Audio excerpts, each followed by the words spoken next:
Narciso Nu, por Marcelo Ferrari, da Oficina. Quem é Narciso? Narciso não é uma pessoa, é um mito grego que representa uma característica do ser humano.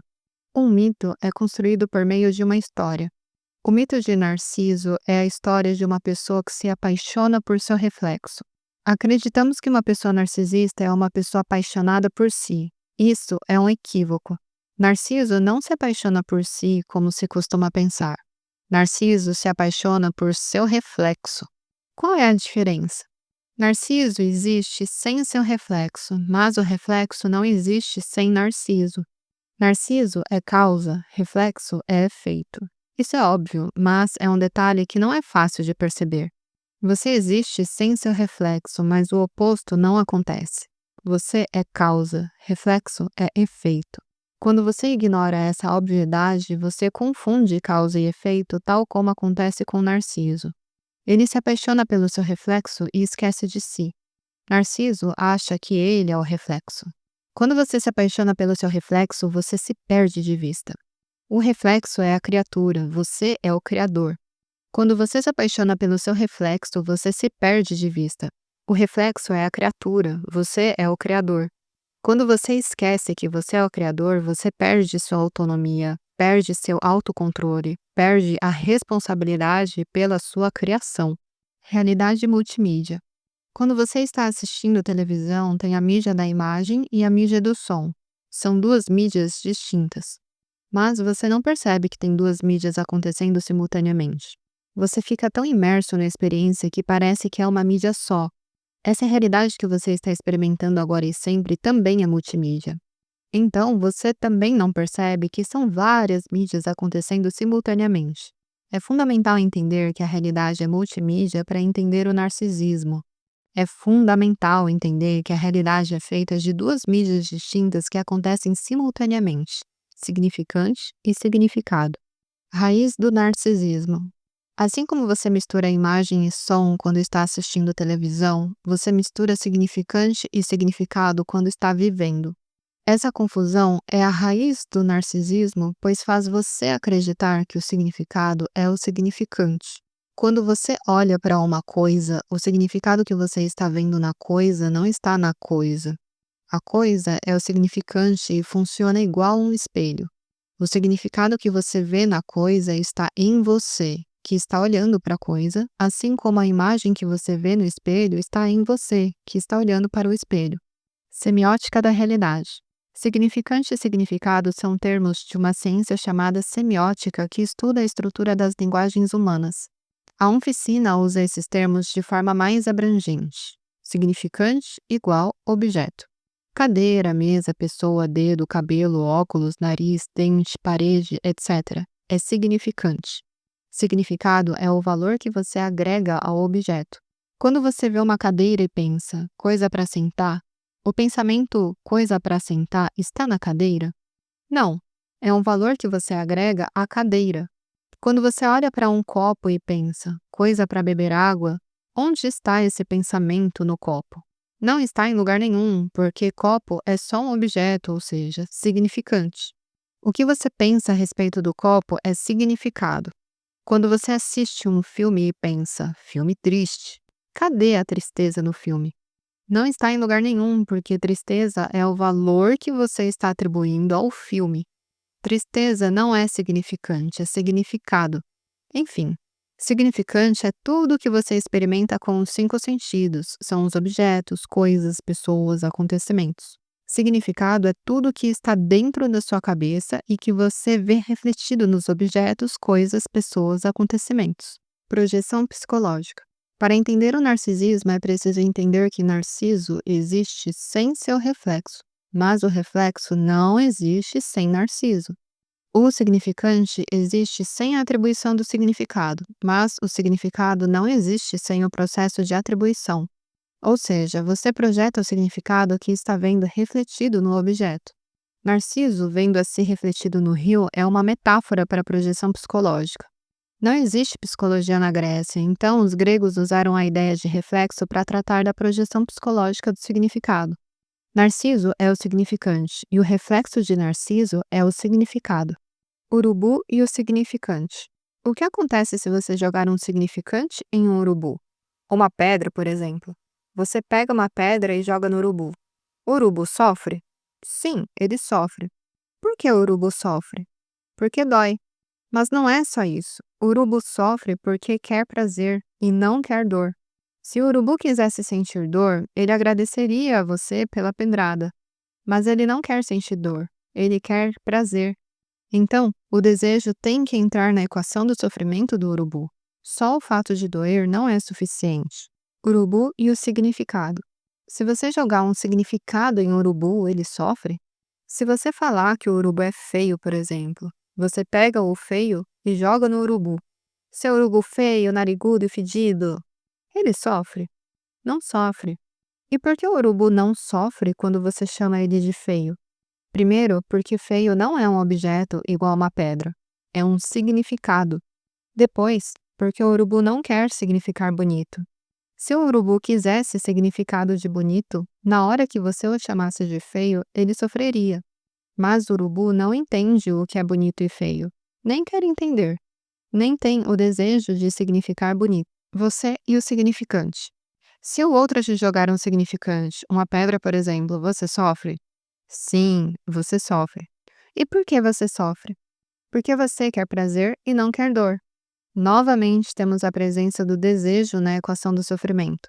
É preciso entender que a questão do narcisismo está ligada à questão do desejo. Mas enfim, note que até aqui você está igual ao urubu. Você e o significado. Se o outro te jogar um significado, você sofre. Por exemplo, se o outro te chamar de feio, carniceiro, repulsivo, fedido, você sofre? Sim, você sofre. E por que você sofre? Você sofre porque quer significar bonito. Veja que novamente o desejo aparece na equação do sofrimento. O urubu não sofre quando é chamado de feio porque não quer significar bonito. Você sofre porque quer significar bonito. Agora você ficou diferente do urubu. Estou usando o urubu como exemplo de um ser não humano. E por quê? Para deixar evidente que o sofrimento com um significado só acontece com o ser humano. Você pode xingar o quanto quiser a lagartixa, a barata, o cachorro, a parede, a torneira e nenhum deles sofrerá com isso. O ser humano tem uma experiência similar à dos bichos no que diz respeito ao significante. Mas, no que diz respeito aos significados, só o ser humano tem essa coisa de sofrer com significado.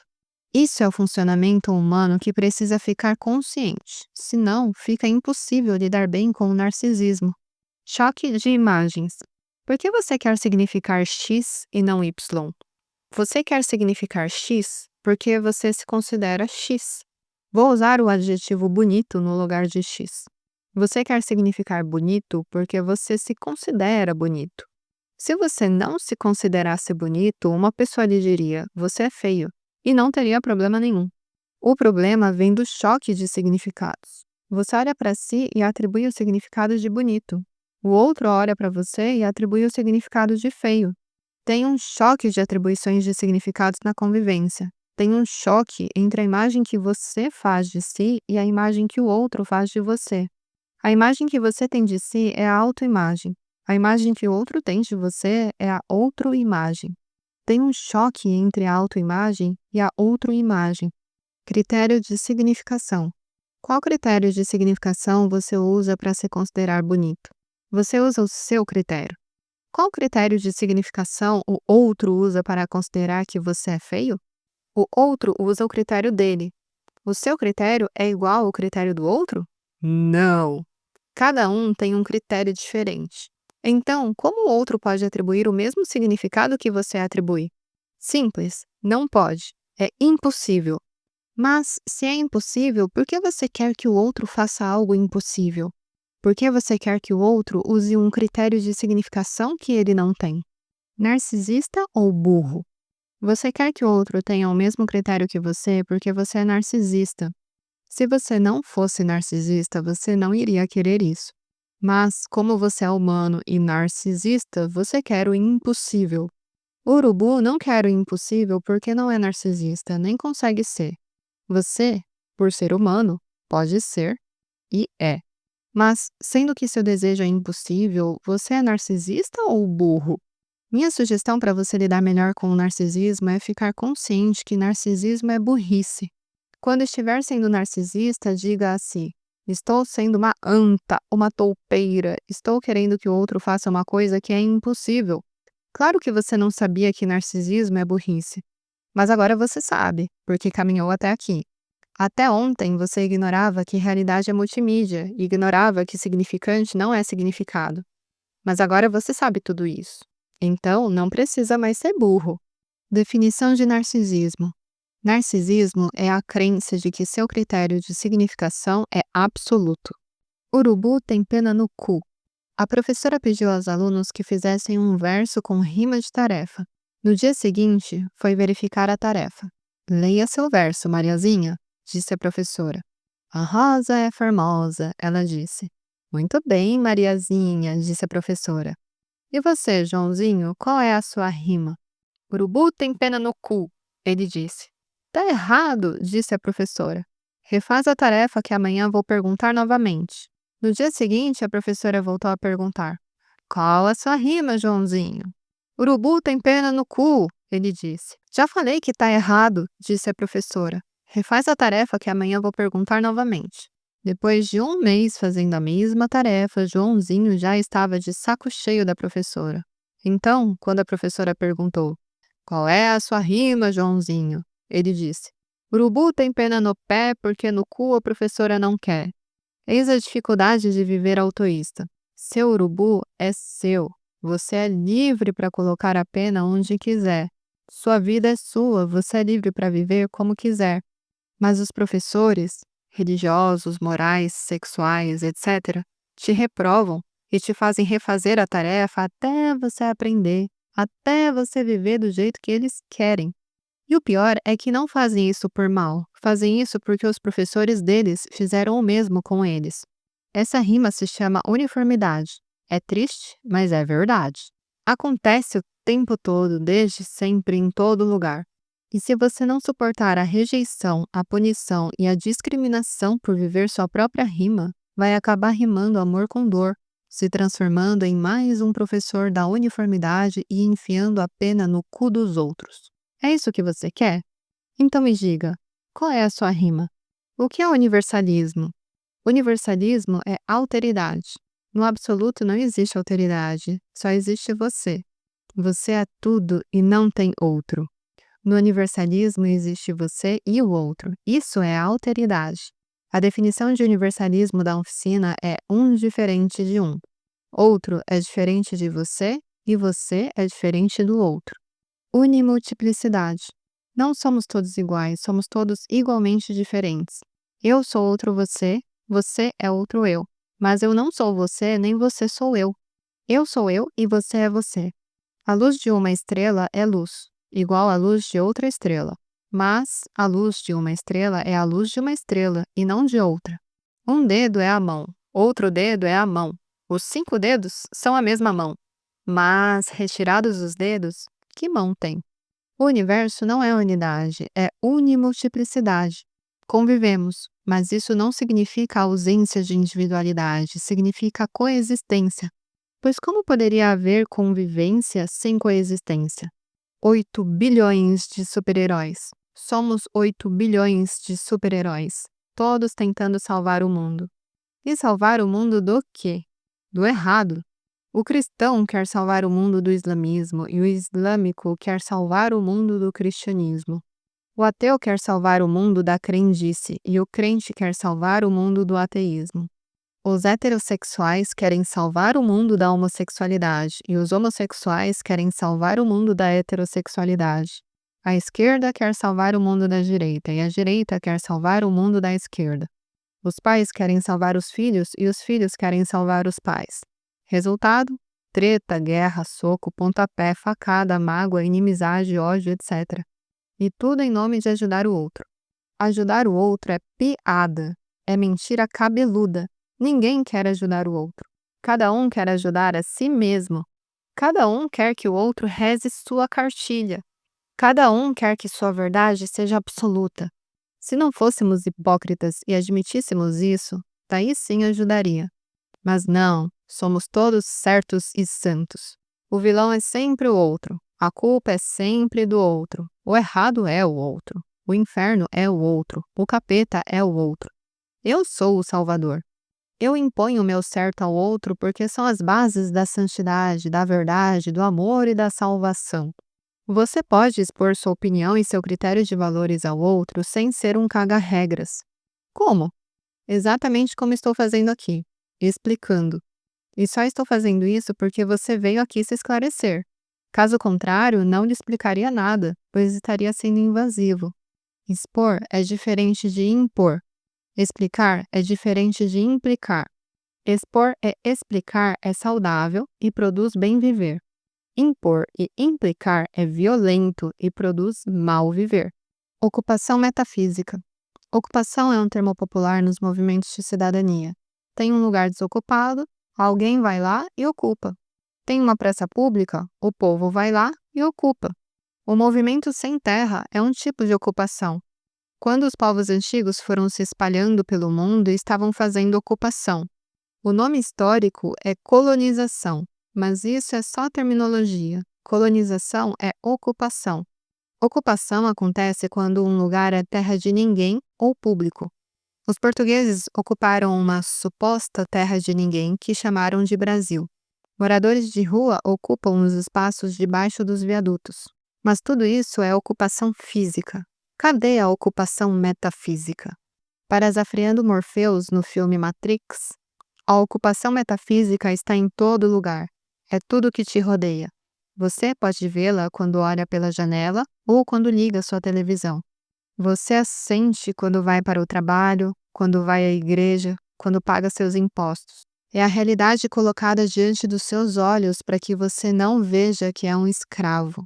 Como todo mundo, você nasceu num cativeiro. Nasceu numa prisão que não consegue sentir ou tocar. Uma prisão mental. Por isso é impossível de dizer o que é a ocupação metafísica. Você precisa vê-la em si e por si. Em outras palavras, no começo da civilização humana, a ocupação era física, territorial. Hoje em dia, a ocupação é metafísica, mental, cultural. Sua cabeça é a terra de ninguém dos colonizadores da modernidade. Guerra cultural é a disputa entre esses colonizadores pela ocupação do seu pensamento.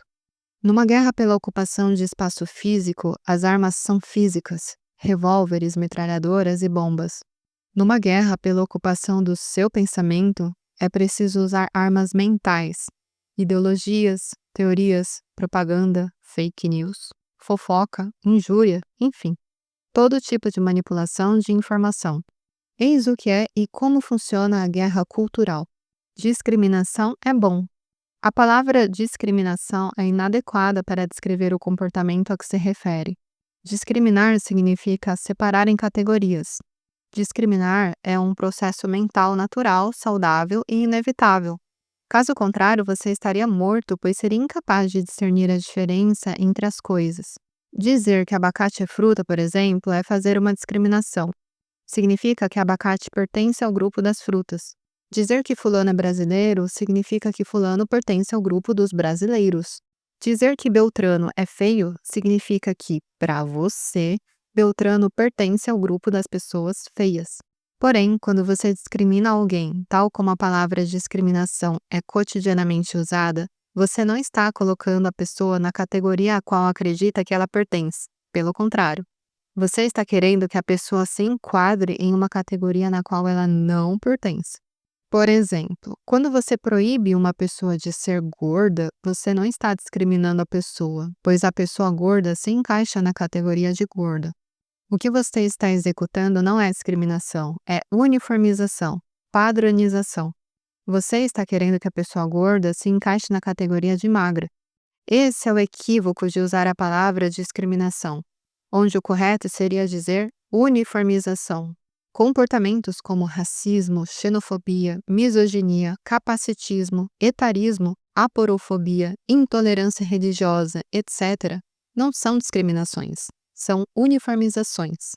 É fundamental entender isso, pois sendo a discriminação um processo mental automático, discriminar não é opcional. Quer você queira, quer não, o processo mental de discriminação acontece. Uniformização, sim, é uma escolha. E uma péssima escolha, pois sendo impossível que algo deixe de ser o que é, resulta em mal viver e má convivência. Cura do narcisismo. Como se curar do narcisismo? Simples. Sofrendo feridas narcísicas. Se você não sofrer nenhuma ferida narcísica, você jamais vai despertar do equívoco do narcisismo. Para se curar do narcisismo, abrace suas feridas narcísicas, porque elas só estão acontecendo para que você desperte a consciência e saia do equívoco do narcisismo. Para se curar do narcisismo, abrace suas feridas narcísicas, porque elas só estão acontecendo para que você desperte a consciência e saia do equívoco do narcisismo. É impossível viver bem em estado de ignorância, e a ferida narcísica vem para te tirar do estado de ignorância. Pronto, Narciso está nu. Boa prática, muitas curas.